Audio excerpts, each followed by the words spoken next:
The hospital waiting room smelled like disinfectant and despair. 22-year-old Emma Collins sat in a cracked plastic chair, staring at the medical bills clutched in her trembling hands. The numbers blurred together through her tears. $278,000. Stage 4 cancer. 6 months to live without treatment. Her mother was dying, and Emma had no way to save her. The fluorescent lights buzzed overhead, casting everything in a sickly yellow glow. Around her, other families waited for their own terrible news. An elderly man held his wife's hand. A young couple clutched each other. A woman Emma's age stared blankly at the wall, tears streaming silently down her face. This was a room where hope came to die, where dreams shattered against the reality of American healthcare costs. Emma's phone buzzed again. Another text from the bank about the foreclosure notice. Another reminder that their small house in suburban Ohio would be gone in 30 days. 3 years ago, her father had died in a construction accident, leaving them with nothing but debt and broken promises. The insurance company had fought the claim. The lawyers had taken what little settlement they'd won. Emma had dropped out of college to work 2 jobs just to keep the lights on. Now her mother was slipping away too, and Emma was utterly, completely alone. She was 22 years old and felt ancient, exhausted, hollowed out by grief and fear and the crushing weight of responsibility she'd never asked for but couldn't escape.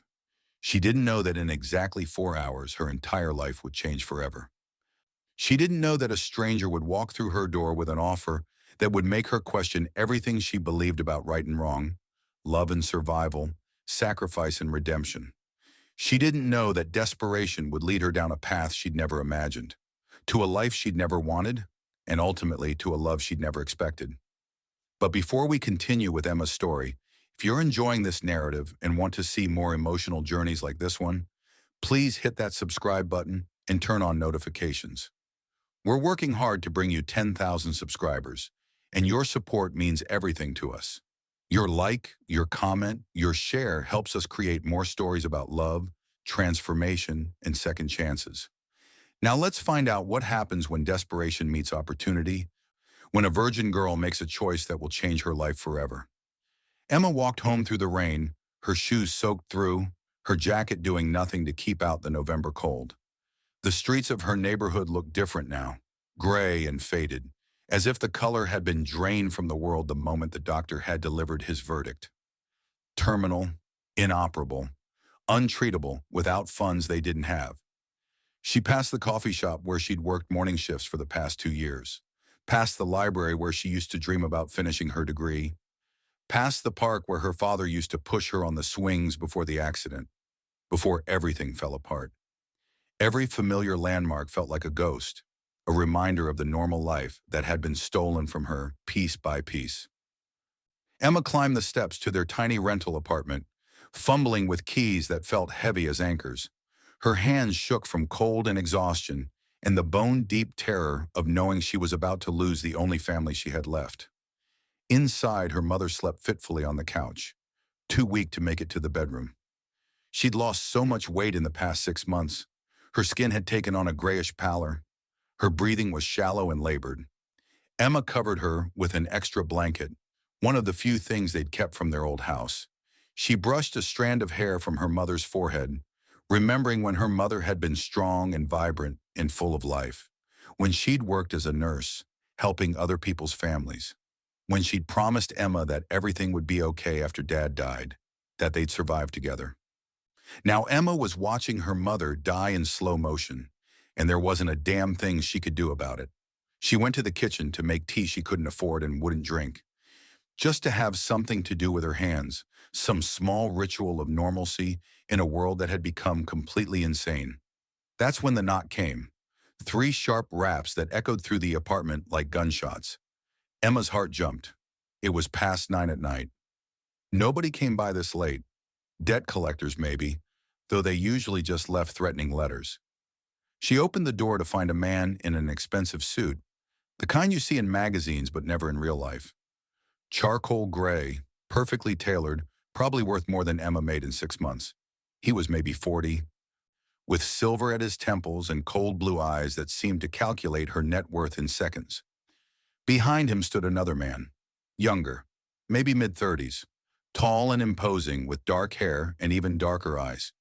He wore a black suit that probably cost more than a car, and he looked at Emma the way you'd look at a piece of furniture you were considering purchasing. Clinical, detached, utterly without emotion. But there was something else in his gaze too, a flicker of recognition, as if he saw himself in her desperation. The older man introduced himself as Richard Sterling, attorney for the Blackwood family. The younger man was Alexander Blackwood, 35 years old, CEO of Blackwood Industries, billionaire, and apparently the answer to all of Emma's problems, if she was willing to pay the price. Richard didn't waste time with pleasantries. He was a lawyer, efficient and cold, and he'd clearly done this kind of thing before. He laid it out simply, like he was discussing a business merger instead of a human life. Alexander Blackwood needed a wife. Not for love, not for companionship, but for business. His grandfather's will stipulated that to inherit the full family fortune, estimated at $12 billion, Alexander had to be married by his 36th birthday. That gave him exactly 3 months. Previous arrangements had fallen through, Richard explained. Alexander's reputation as a ruthless businessman and cold-hearted bastard made finding a willing participant difficult. The last candidate had backed out after one meeting. The one before that had tried to renegotiate the contract for more money. Alexander didn't have time for games or complications. But Emma was different. Emma was desperate, and desperate people were predictable, controllable, reliable. They asked fewer questions and made fewer demands because they didn't have the luxury of choice. The offer was straightforward, laid out in black and white legal terms that made Emma's stomach turn. She would marry Alexander in a private ceremony. She would live in his penthouse apartment in Manhattan, play the role of devoted wife in public, and stay out of his way in private. She would make no demands on his time or attention beyond what was necessary for appearances. She would sign a non-disclosure agreement.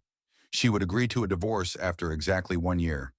In exchange, all of Emma's mother's medical bills would be paid in full, the best oncologists in the country. Experimental treatments, whatever it took. Transfer to Sloan Kettering Cancer Center would happen within 24 hours of the marriage certificate being signed, plus $5 million deposited into Emma's account the day the marriage was finalized. Tax-free. No strings beyond the year of marriage. Emma stared at the contract Richard placed on her kitchen table.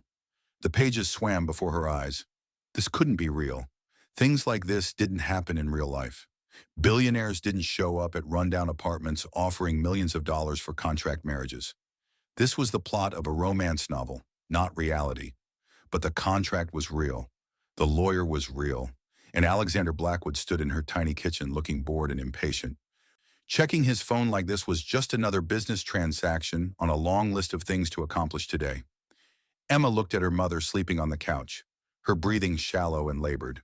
She thought about the bills piled on the counter, the foreclosure notice, the job applications that went nowhere because she didn't have a degree, the desperate, grinding poverty that had defined her life for 3 years, the crushing weight of watching someone you love die because you can't afford to save them. She thought about her dreams of finishing college, of becoming a teacher, of having a normal life with a family and a future that extended beyond next month's rent. She thought about her father, about what he would say if he knew she was considering this, about whether he'd be proud or ashamed. Then she looked at Alexander Blackwood again. This stranger with his expensive watch and emotionless eyes, his perfectly tailored suit and complete indifference to her as a human being. He wasn't even pretending to care, wasn't offering false comfort or empty promises. This was business. Pure, simple, cold business. And Emma made a choice. The only choice she could make. The choice between her pride and her mother's life. Between her dreams and her reality. Between what she wanted and what she had to do. She said yes. Richard had her sign the contract immediately, as if afraid she'd change her mind. Emma's hand shook as she wrote her name, feeling like she was signing away more than a year of her life, like she was selling her soul. The lawyer witnessed the signature, then Alexander signed without even reading the pages. He'd probably signed hundreds of contracts just like this one. 3 days later, Emma stood in a courthouse in Lower Manhattan wearing a white dress that cost more than her childhood home. It had been delivered to the apartment that morning along with shoes, jewelry, and a makeup artist who transformed Emma into someone she didn't recognize. The woman in the mirror looked polished, expensive, perfect. Nothing like the exhausted, terrified girl underneath. Alexander stood beside her in a Tom Ford suit, barely glancing at her as they said vows that meant nothing. The ceremony took 11 minutes. The judge looked bored, probably performing his fifth wedding of the day, shorter than most dental appointments. Longer than it took for Emma to sign away a year of her life to a man who looked at her like she was an inconvenience. The ring Alexander slid onto her finger was platinum and diamonds, probably worth more than most people made in a decade. It felt like a shackle, like a mark of ownership.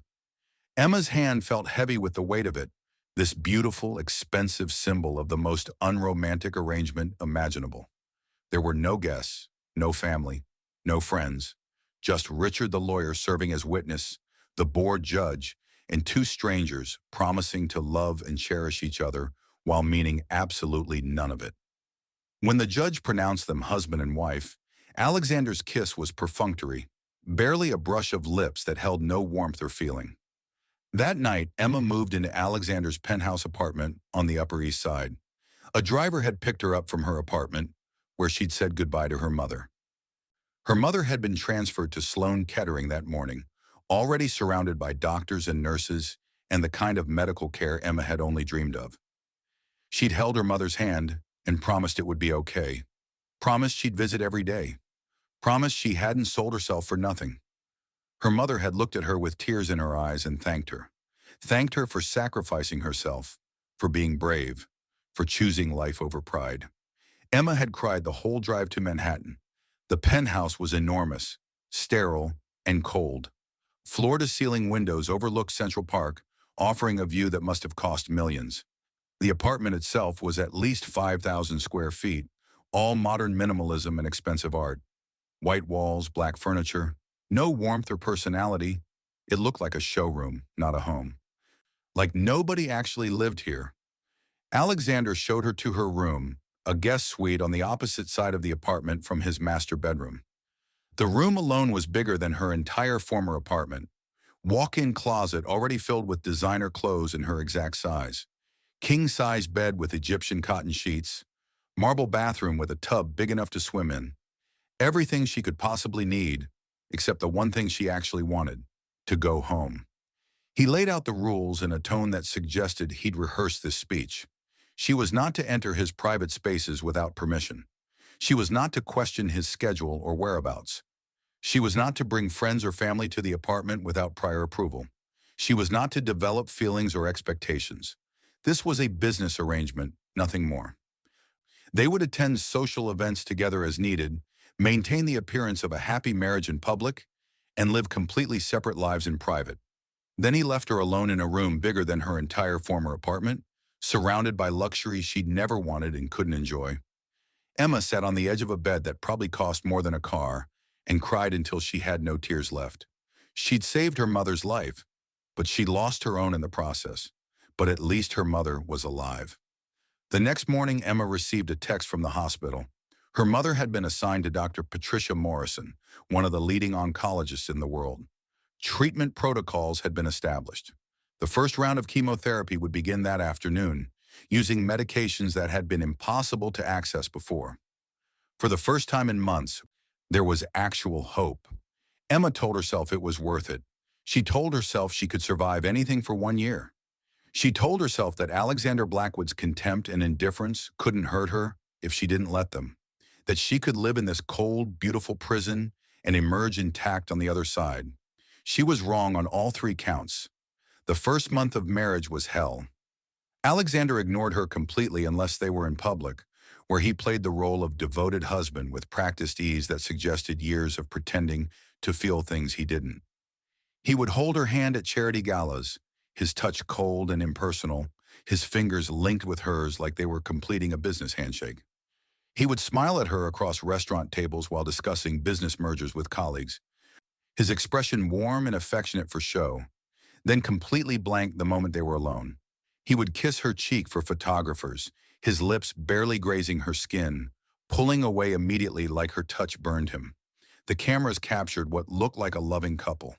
The reality was two strangers playing roles, counting down the days until they could stop pretending. Then they'd return to the penthouse and he'd disappear into his office or bedroom, sometimes for days at a time. Emma would hear him on conference calls at 3 in the morning, see him leaving before dawn in running clothes, returning hours later looking no less tense. He worked constantly, obsessively, like he was trying to outrun something that haunted him. Emma existed in a strange limbo, neither wife nor prisoner, neither guest nor resident. She had everything money could buy and nothing that actually mattered. Designer clothes she had nowhere to wear, gourmet food she ate alone, a bed big enough for 3 people where she slept by herself every night, staring at the ceiling and wondering how her life had become this strange, empty existence. She spent her days visiting her mother, whose treatment was showing promising results. The tumors were shrinking. Her mother was regaining some strength, some color. The doctors were cautiously optimistic. Emma would sit by her mother's bedside and read to her, tell her stories, pretend that everything was fine in her marriage to the billionaire who'd saved them. She spent her evenings alone in the massive penthouse, eating takeout in a kitchen designed for a staff of chefs. She'd explore the apartment when Alexander was gone, touching the expensive art, looking through his bookshelves filled with business texts and nothing personal, searching for any clue about who this man actually was beneath the cold exterior.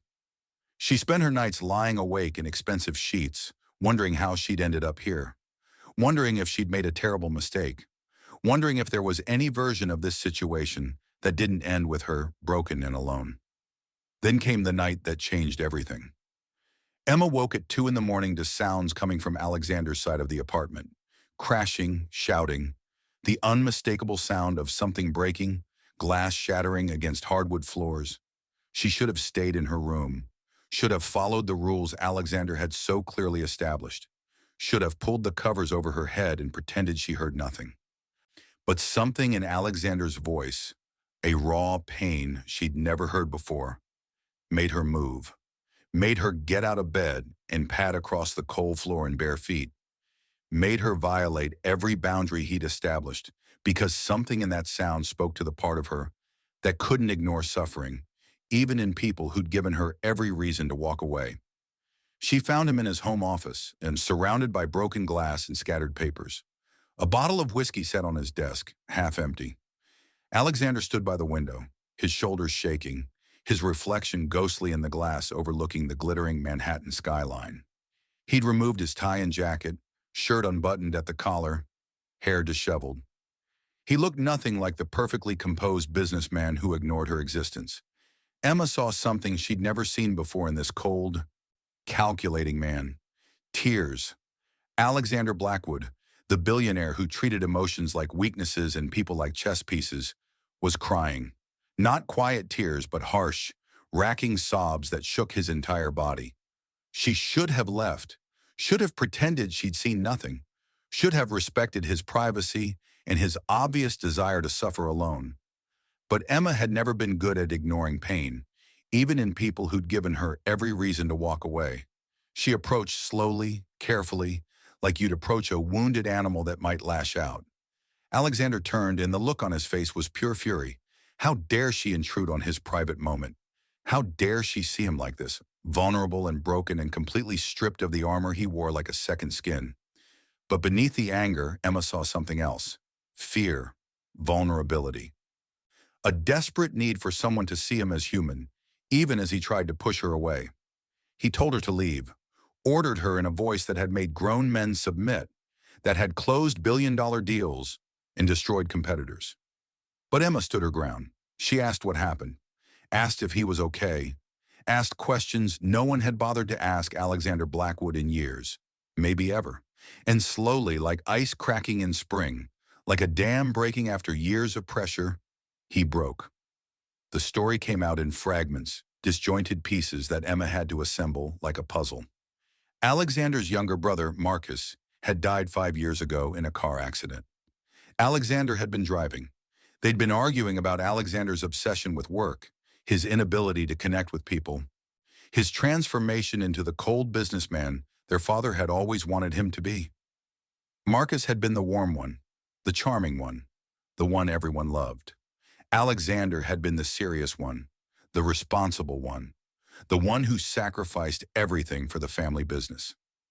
Marcus had begged him to be more than just work, to remember how to live, to not let their father's expectations turn him into a machine. Alexander had looked away from the road for just a second, just 1 second to respond to an urgent work email from his father about a deal that couldn't wait. That's all it took. The truck came out of nowhere, running a red light. Marcus died on impact. Alexander walked away without a scratch, without a single physical injury. But the guilt had destroyed him more thoroughly than any physical wound ever could. He'd spent 5 years bearing the guilt and pain under layers of work and wealth. He'd convinced himself that emotions were dangerous, that caring about people only led to loss. He'd built walls so high and thick that nothing could get through, because if nothing got in, nothing could hurt him. Until tonight, the anniversary of Marcus's death. November 15th, the night when all of Alexander's carefully constructed defenses crumbled and left him drowning in grief he'd never properly processed, in guilt that ate at him like cancer, in the terrible knowledge that he'd killed the only person who'd ever really loved him. Emma did something crazy, something she'd promised herself she wouldn't do. She cared. She sat down beside Alexander on the floor, surrounded by broken glass, not caring about the sharp edges or the expensive rug or the rules about maintaining distance. She just sat with him and let him talk, let him rage and cry, and finally express the emotions he'd been choking on for 5 years. She didn't judge or offer empty platitudes, didn't tell him it wasn't his fault or that time heals all wounds, or any of the meaningless phrases people use when they don't know what to say. She just listened, really listened, the way no one had listened to Alexander in years. And when Alexander finally fell silent, exhausted and raw and completely wrung out, Emma told him about her own losses, about her father's death and the years of struggling afterward, about working 2 jobs while trying to finish high school, about the helpless rage of watching her mother deteriorate while knowing she couldn't help, about the shame and guilt of essentially selling herself to save someone she loved, about feeling like a failure, like she'd let everyone down. For the first time since their courthouse wedding, Emma and Alexander actually saw each other. Not as business partners or convenient arrangements, not as billionaire and bought bride, but as 2 broken people trying to survive their own separate hells. 2 people who understood loss and grief and the terrible weight of responsibility and guilt. It didn't fix everything, didn't erase the coldness or the contempt or the fundamental inequality of their arrangement. But it was a start, a crack in both of their armor that would slowly, painfully begin to widen. The next morning, Alexander left for work without mentioning the previous night, but he left a note on Emma's door. Just a simple white card with 2 words written in his precise handwriting. Thank you. Emma kept that note. She didn't know why, told herself it meant nothing, that it was just politeness, that she shouldn't read anything into 2 words. But she kept it anyway, pressed between the pages of a book she'd brought from her old life, a worn copy of Jane Eyre her father had given her. Things shifted after that night, subtle but undeniable. Alexander started having breakfast with Emma instead of leaving before dawn. The conversations were stilted at first, awkward exchanges about weather and plans for the day, both of them uncertain how to navigate this new dynamic. But gradually they evolved into something resembling actual communication. Alexander asked about Emma's mother, about her treatment and progress and how she was handling the aggressive chemotherapy. Emma asked about Alexander's business, the deals he was negotiating, the pressures of running a billion-dollar empire, and living up to his grandfather's legacy. They discovered they were both morning people who hated small talk and loved obscure documentaries about deep-sea creatures and ancient civilizations.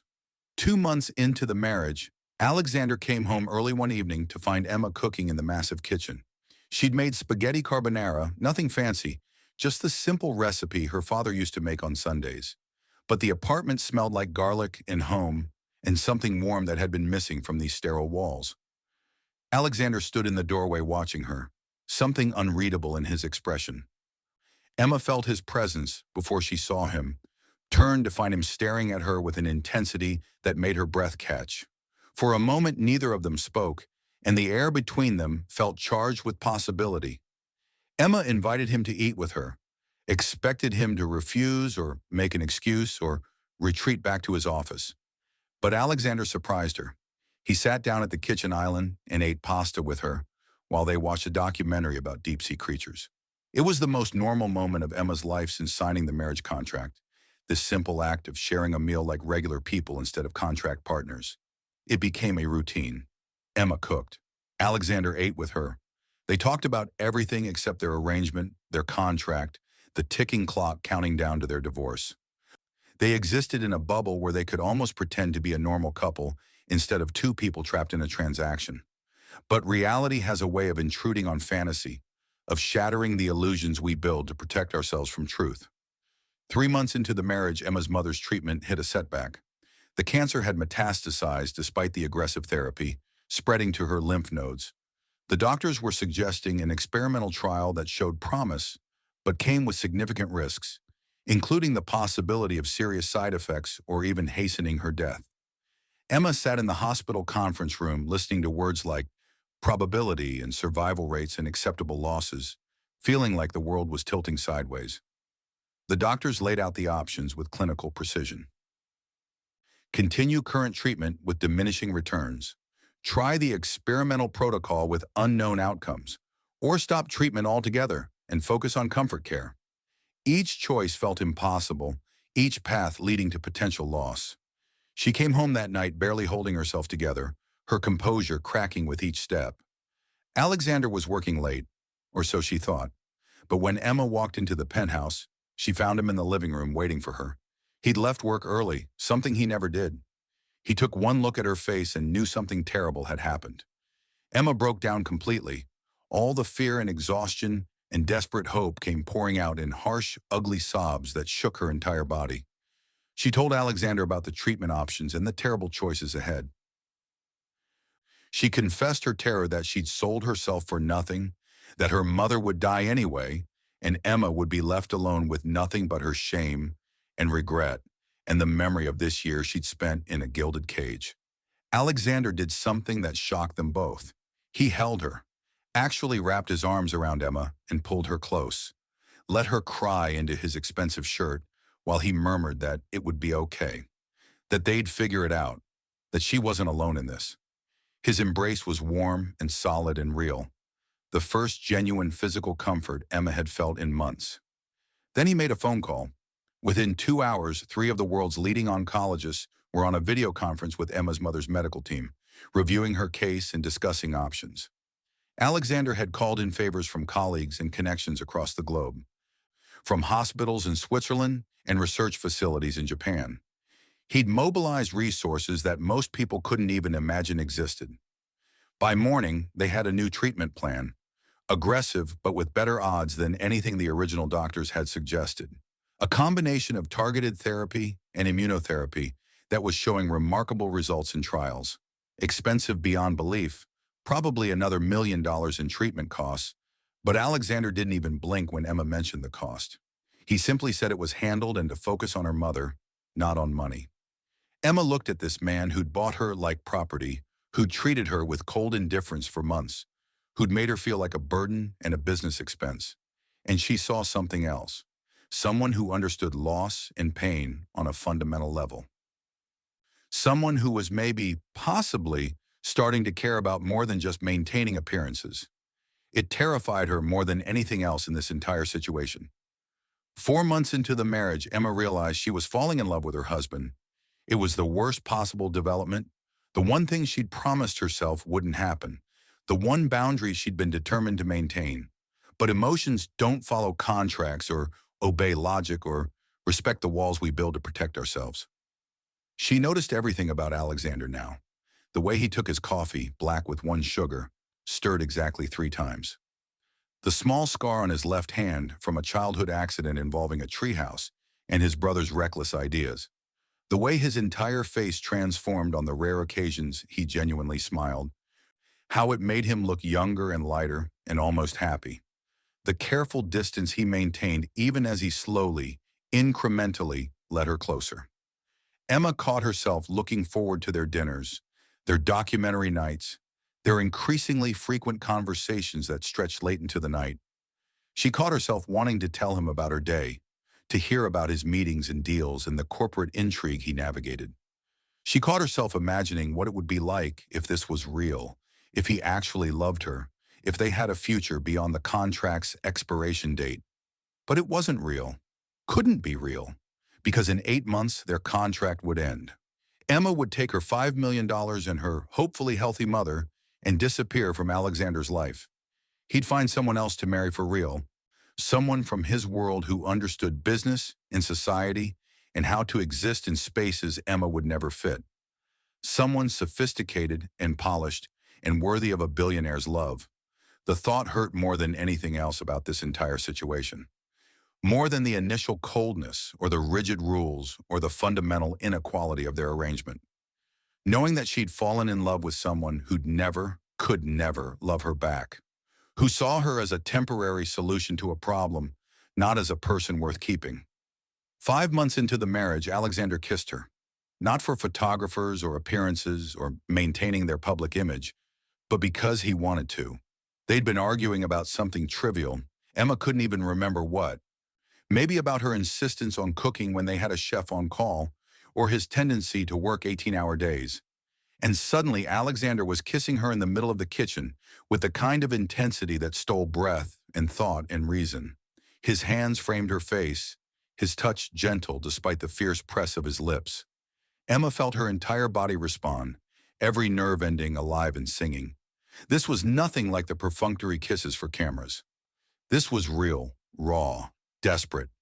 Like Alexander had been holding back for months and finally couldn't anymore. When they finally broke apart, both of them looked stunned, breathing hard, staring at each other like they'd never really seen each other before.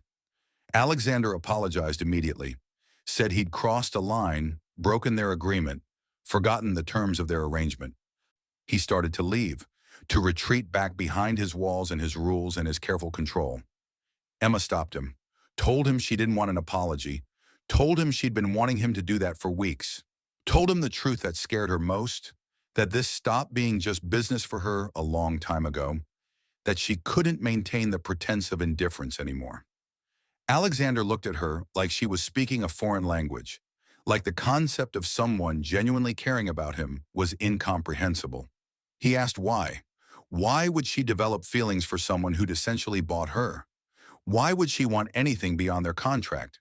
Why would she see him as anything except the cold bastard who'd purchased her like property? Emma told him the truth, all of it, because she'd seen past the cold exterior to the grieving brother underneath, because he'd sat with her in hospital waiting rooms and held her hand through her mother's treatments without being asked, because he made terrible jokes during documentaries and always saved her the last piece of dessert, because somewhere along the way, Alexander Blackwood had stopped being the enemy and started being home, the first place she'd felt safe in years. Alexander didn't say he loved her, didn't make grand declarations or promises or talk about feelings he probably didn't understand himself.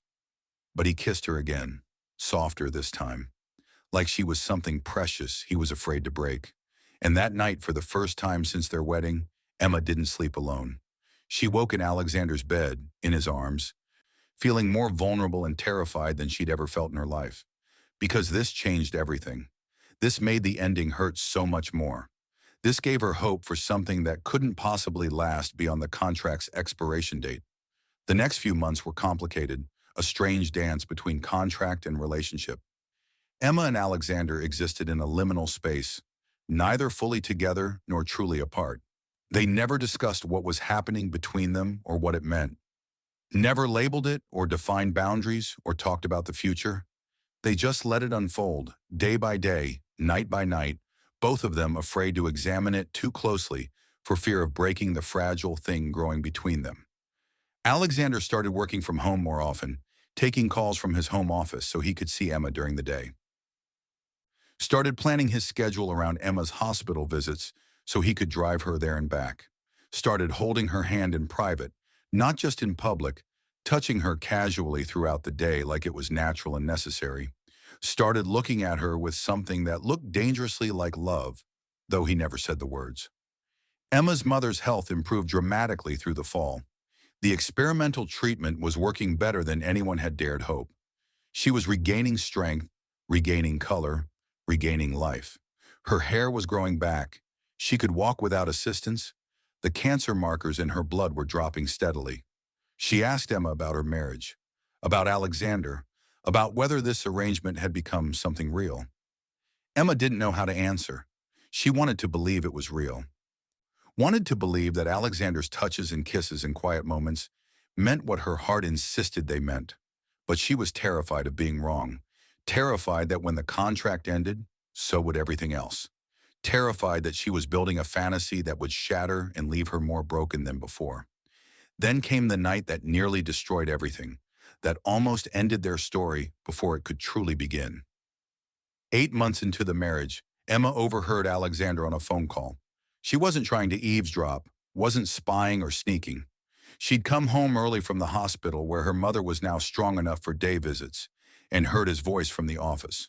The door was slightly open, and what she heard made her blood run cold, made her entire world tilt on its axis.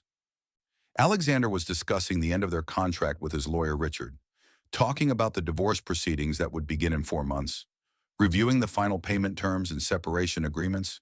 His voice was businesslike, clinical, exactly the same tone he'd used the day they'd met. Cold, professional, completely devoid of emotion. There was no mention of feelings or relationships or the past months they'd spent growing closer. No acknowledgement that anything had changed between them, that they'd become lovers, that Emma had fallen completely and hopelessly in love with him. Just cold calculations about terminating a business arrangement that had served its purpose. Emma felt like she'd been punched, like all the air had been knocked from her lungs. All the walls she'd carefully taken down came slamming back up. She'd been an idiot, a naive, desperate idiot who'd convinced herself that a billionaire could actually care about someone he'd bought, that sex meant love, that shared grief created connection, that she was special somehow, different from all the other women who'd probably thrown themselves at Alexander Blackwood over the years.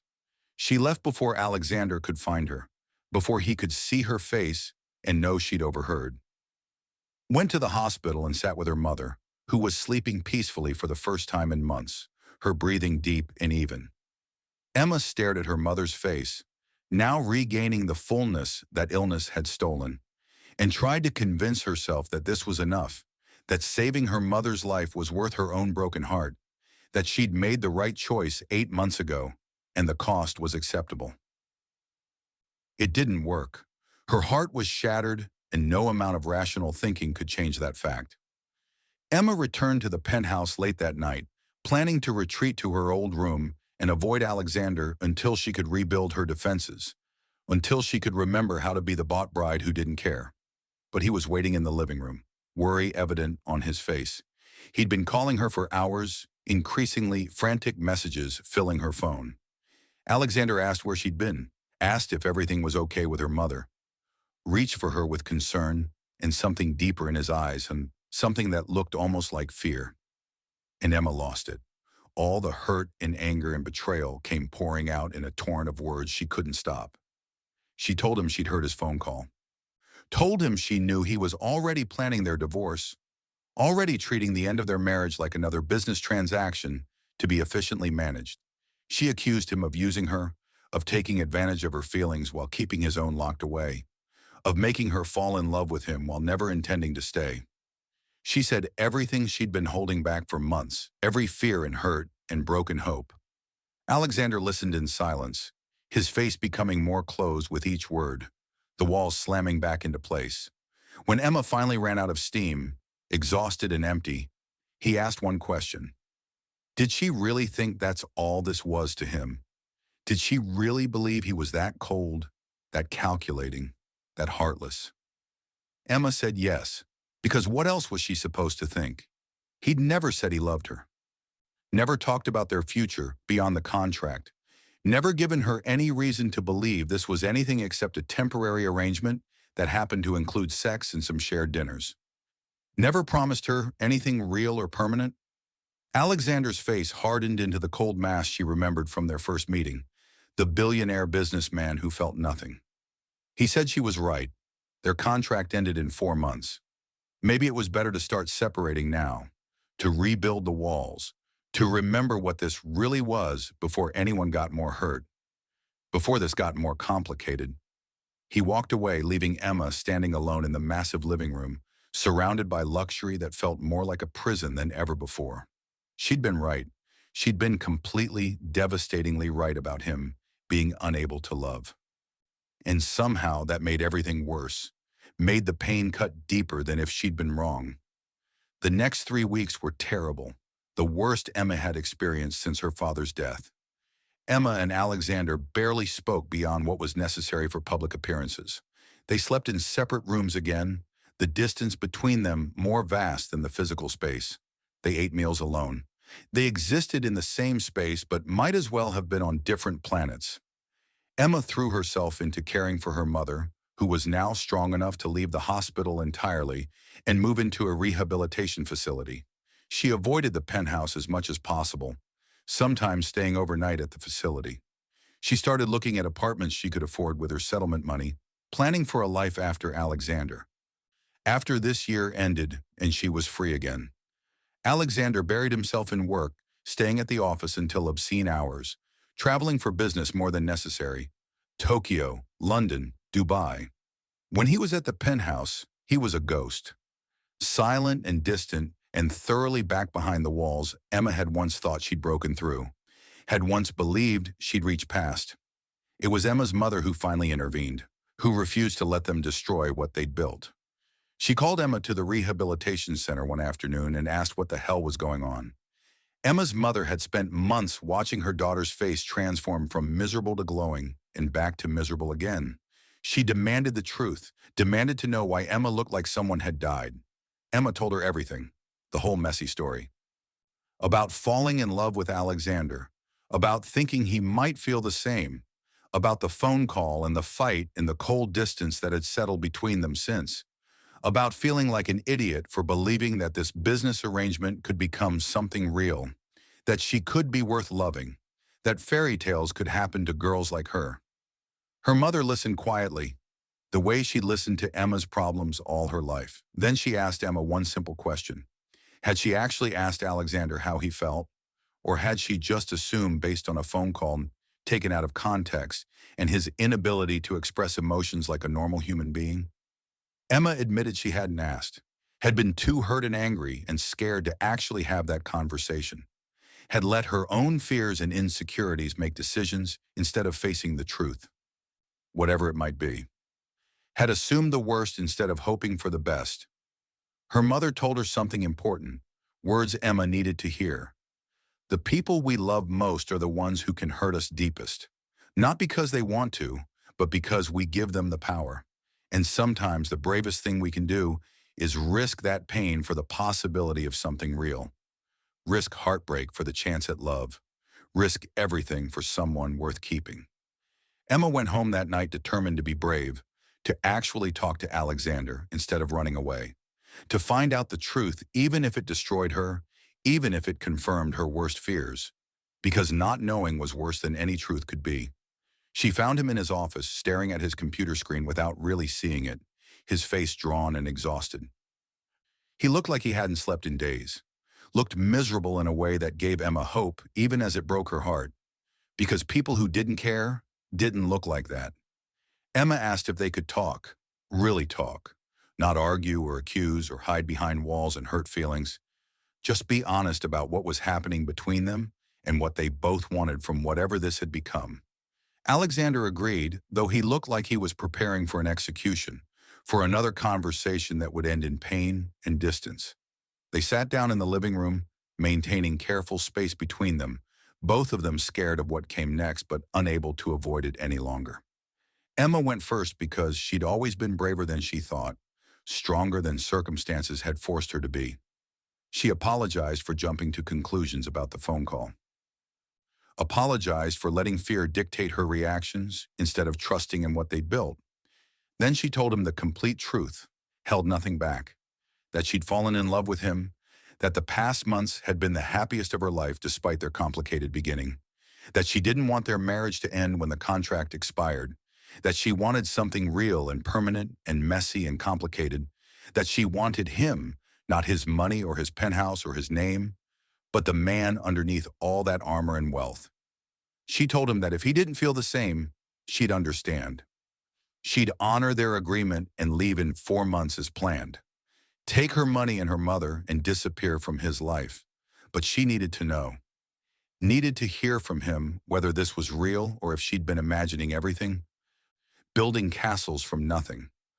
Alexander was silent for so long that Emma thought he wouldn't answer, that his silence was answer enough. Then he started talking, his voice rough with emotion he usually kept buried so deep nothing could reach it. He told her that he'd convinced himself that emotions were dangerous, that feelings were weaknesses to be eliminated, that after Marcus died, he decided that caring about people only led to loss and pain and guilt that never ended. He'd built his life around work and success because those were controllable, measurable, safe. Numbers made sense. Feelings didn't. Then Emma had appeared in his life. This stubborn, compassionate woman who'd sacrificed herself for someone she loved without hesitation, who'd seen Alexander at his worst and hadn't run away or judged him, who'd slowly, impossibly, made him feel things he'd thought he was incapable of feeling, made him want things he'd convinced himself he didn't need. Alexander admitted he'd been terrified, more scared than he'd ever been in his life, terrified of loving Emma and losing her the way he'd lost Marcus, terrified of being vulnerable again, of letting someone see the broken parts he kept hidden, terrified that he'd somehow destroy her the way he'd destroyed his brother, that loving him was dangerous and would end in pain. So he'd kept planning for the divorce because it felt safer than hoping for something permanent, safer than risking his heart again. But the past 3 weeks without her had been hell, worse than the 5 years after Marcus's death.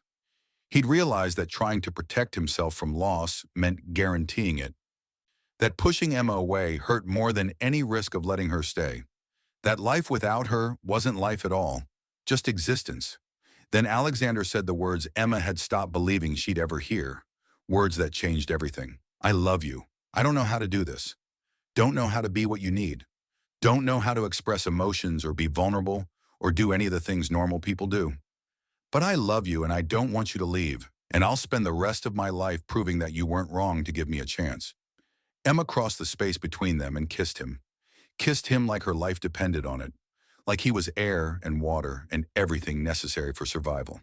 When they finally broke apart, both of them were crying, tears of relief and joy and hope for a future they'd both thought impossible. They talked for hours that night about everything they'd been too scared to discuss, about their fears and hopes and what a real marriage between them might look like, about Emma finishing college and Alexander learning to work less to live more, about building a life together that wasn't based on contracts or desperation or business arrangements, but on actual choice, actual love, about facing their demons together instead of alone. It wouldn't be easy. They both had trauma and trust issues and a fundamentally screwed up beginning. But for the first time since signing that contract, Emma felt genuine hope. Hope that something beautiful could grow from terrible circumstances. Hope that love could bloom in the strangest places. Hope that their story didn't have to end in 4 months. The final 4 months of their contract period were completely different from the first 8, like they were living in an alternate universe. Alexander and Emma actually dated like normal couples. They went to museums and held hands in public without it being for show. They went to restaurants and laughed over wine and dessert. They took a weekend trip to upstate New York and stayed at a bed and breakfast where nobody knew who they were. They learned each other without the weight of pretense or performance or maintaining appearances. Alexander met Emma's mother properly, not as a business arrangement, but as family. He sat with her during her rehabilitation sessions and listened to embarrassing stories about Emma's childhood with genuine interest. He promised Emma's mother that he'd take care of her daughter, and for the first time, it was real, a vow he meant with his whole heart. Emma met Alexander's parents and learned where his coldness came from, saw the family dynamics that had shaped him. His father was exactly what she'd expected, all business and no warmth, measuring success in dollars and deals. But his mother was different, sad and distant, grieving for one son while unable to reach the other, trapped in a marriage as cold as the one Emma and Alexander had started with. Emma saw the cost of the walls Alexander had built, the isolation he'd chosen as protection, the price of becoming what his father wanted instead of who Marcus had loved. They also attended Marcus's grave together on the 6th anniversary of his death. Alexander hadn't been back since the funeral, unable to face the reality of what he'd done. But with Emma beside him, holding his hand, he finally said the goodbye he'd never been able to say. He told his brother about Emma, about being happy and terrified and in love, about trying to be better than the man he'd become, to honor Marcus's memory by actually living instead of just existing, about learning to forgive himself. It was healing, painful but necessary. The beginning of Alexander actually processing his grief instead of burying it under work and wealth and emotional distance. When their contract end date finally arrived, Emma and Alexander signed the divorce papers as required by their original agreement, technically ending their arranged marriage. The lawyer Richard brought the documents to the penthouse, looking confused when he saw them sitting together on the couch. Alexander's arm around Emma's shoulders, both of them smiling. They signed the papers that dissolved their business arrangement, the contract that had brought them together a year ago. Emma's hand didn't shake this time. She wasn't scared or uncertain, because she knew what came next. Then that same afternoon, they went to the same courthouse where they'd first married and got married again. This time, everything was different. This time, Emma wore a dress she'd chosen herself, a simple cream-colored gown that made her feel beautiful instead of like a doll being dressed for display. This time, Alexander looked at her like she was everything he'd never known he needed, his eyes full of love and wonder and promise. This time, when they said their vows, they meant every single word, promises made from the heart instead of recited from obligation. This time, Emma's mother was there, healthy and radiant, crying happy tears in the front row. Alexander's mother came too, without his father, choosing her son's happiness over her husband's disapproval. A few close friends Emma had made over the past year attended. It was small and intimate and real. This time, when Alexander kissed his bride, it was tender and passionate and full of all the emotions he'd finally learned to express. This time, Emma wore a ring that meant forever instead of 12 months.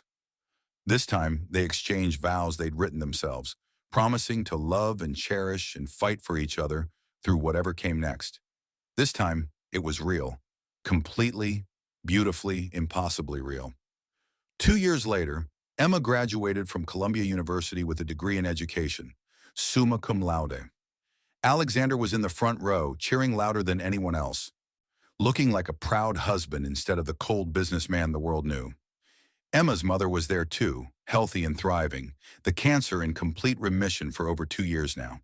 The doctors called it a miracle. Emma called it the best $5 million Alexander had ever spent. Her mother had moved into a beautiful townhouse Alexander had bought, close enough to visit daily, but with the independence she'd insisted on maintaining. She'd started volunteering at a cancer support center, helping other families navigate the impossible choices Emma and Alexander had once faced. Emma started teaching at an inner-city school in the Bronx, working with kids from backgrounds similar to her own, kids who understood poverty and struggle, and the weight of responsibilities too heavy for young shoulders. Alexander funded after-school programs and scholarships, creating opportunities for students who deserved chances they'd never get otherwise. He used his wealth for something beyond business for the first time in his life, and it felt better than any deal he'd ever closed. They had problems, of course, real marriages do. Arguments about work-life balance when Alexander fell back into old patterns. Disagreements about communication when Emma held things in instead of talking. Struggles with the lingering effects of their complicated beginning. The inequality that had defined their first year together. The ghosts of contracts and transactions that sometimes haunted their relationship. But they worked through them together. No more walls. No more running away. No more pretending they didn't need each other. They'd learned that love required vulnerability, that marriage took work, that choosing each other every day mattered more than grand gestures. On the 3rd anniversary of their first wedding, their arranged marriage, Alexander gave Emma a gift. It was the original contract they'd signed 3 years ago, framed and mounted. The document that had started as a business transaction and ended as the beginning of their real life together. Emma looked at it. at the signatures and terms and cold legal language that had once represented desperation and sacrifice, at the clause about $5 million that had once seemed like everything and now meant nothing compared to what she'd gained, at her signature, shaky and scared, next to Alexander's confident scrawl. Now it just looked like fate, like the universe's strange way of bringing two broken people together so they could help each other heal. Alexander asked if she regretted it, any of it, the sacrifice or the pain or the complicated journey they'd taken to get here, the year of coldness and distance before they'd found each other. Emma thought about the girl she'd been 3 years ago, sitting in that hospital waiting room with bills she couldn't pay and a mother she couldn't save. She thought about the desperation that had led her to say yes to a stranger's offer, to sell herself for medical bills and survival. She thought about all the anger and hurt and fear that had come after, the months of feeling like property instead of a person. Then she looked at the man standing beside her, the man who'd started as her owner and become her partner. The man who'd bought her for business and fallen in love with her despite himself. The man who'd learned to feel again because she'd refused to let him hide. The man she'd somehow impossibly fallen in love with, despite every reason not to. Emma smiled and told him the truth, words she meant with her whole heart. She was grateful. Grateful for every moment, even the terrible ones, because they'd led her here, to this life, this love, this future she'd never imagined possible when she was drowning in medical debt and despair. Sometimes the worst decisions lead to the best outcomes. Sometimes being sold leads to being saved. Sometimes two broken people can build something beautiful from the shattered pieces of their separate pasts. Sometimes love grows in the strangest places, from the most unlikely beginnings. Emma had been sold to a billionaire for $5 million in a year of her life. But in the end, she'd found something more valuable than any amount of money. She'd found home in his arms. She'd found love in his eyes. She'd found herself in the reflection he showed her, the woman who was brave and strong and worth loving. And that's why, when people asked if she regretted marrying Alexander Blackwood, Emma always smiled and said she'd do it again in a heartbeat. Not for the money or the medical bills or the security, but because sometimes the person who saves you is the one you never expected. The one you thought was your captor but turned out to be your liberation. The one who started as a stranger and became everything. 3 years after their arranged marriage began, Emma and Alexander welcomed their first child, a daughter they named Grace Elizabeth Blackwood. Grace for the unexpected blessing she represented. Elizabeth after Emma's mother, who'd survived against all odds. A reminder that even from desperate circumstances, beautiful things can grow. That love can bloom in the strangest places. That redemption is possible for anyone willing to risk their heart. Emma held her daughter in the hospital room, Alexander sitting beside her on the bed, both of them exhausted and elated and terrified of this new responsibility. She remembered the girl she'd been 3 years ago, terrified and alone, and willing to sacrifice everything for the people she loved. She was grateful to that girl now, grateful for her courage and her desperation and her willingness to take a chance on the impossible. Because that choice, that terrible necessary choice, had led to this. To Alexander holding her close while their daughter slept between them, tiny and perfect, and theirs. To her mother healthy and happy, playing with her granddaughter every weekend. To a life beyond anything Emma had dreamed possible in that hospital waiting room all those years ago. Emma had been sold, but in being sold, she'd found freedom, found love, found herself, found a family she'd built from nothing, found happiness in the last place she'd expected.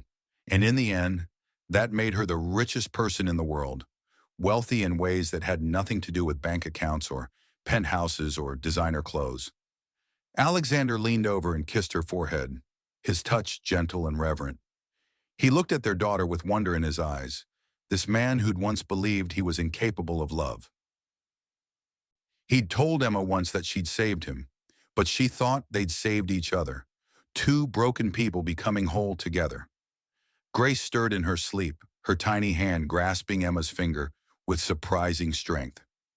Emma looked at this perfect little person, this miracle born from their complicated love story, and felt overwhelmed with gratitude for second chances, for unexpected love, for the strange twists of fate that had brought her here, So if you enjoyed this story of transformation and unexpected love, don't forget to hit that subscribe button. Share this video with someone who needs to hear that even the darkest circumstances can lead to light. That love can grow in the strangest places. That sometimes being broken is the first step to becoming whole.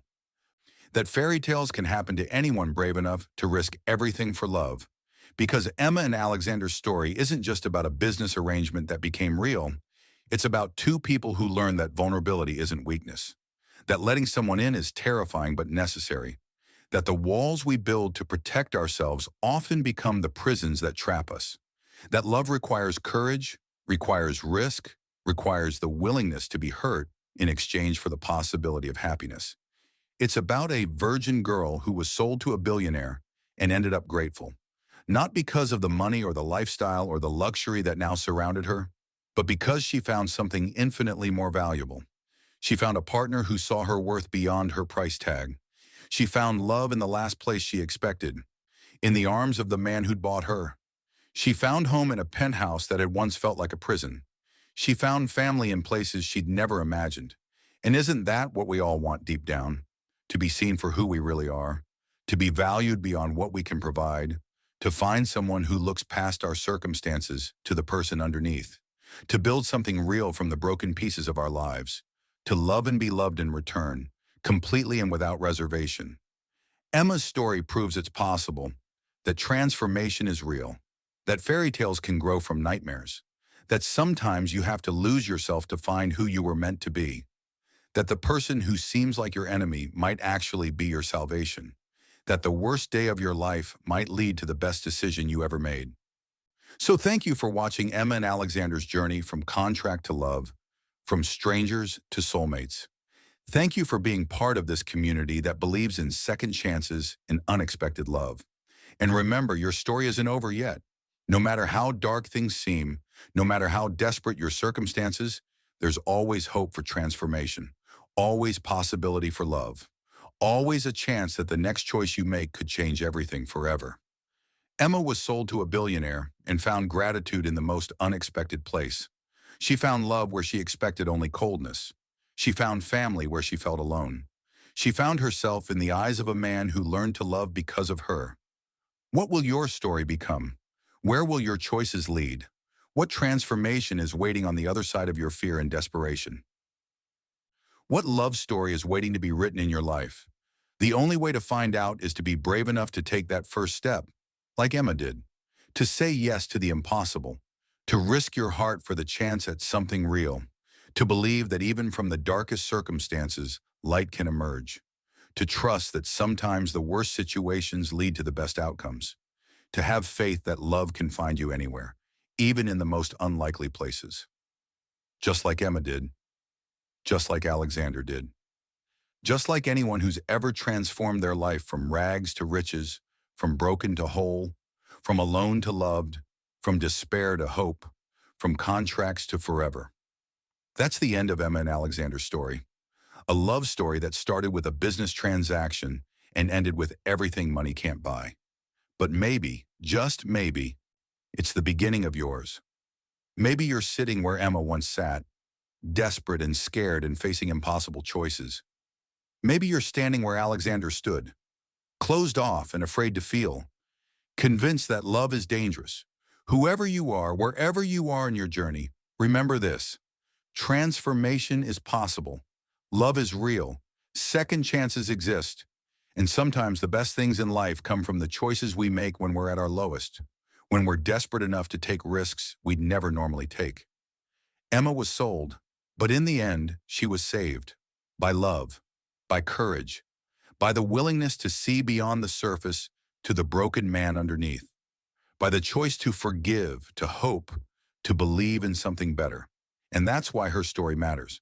That's why we tell it, because it reminds us that no matter where we start, we can choose where we end up, that love conquers all, even business contracts and cold transactions, that every ending can become a new beginning if we're brave enough to write it.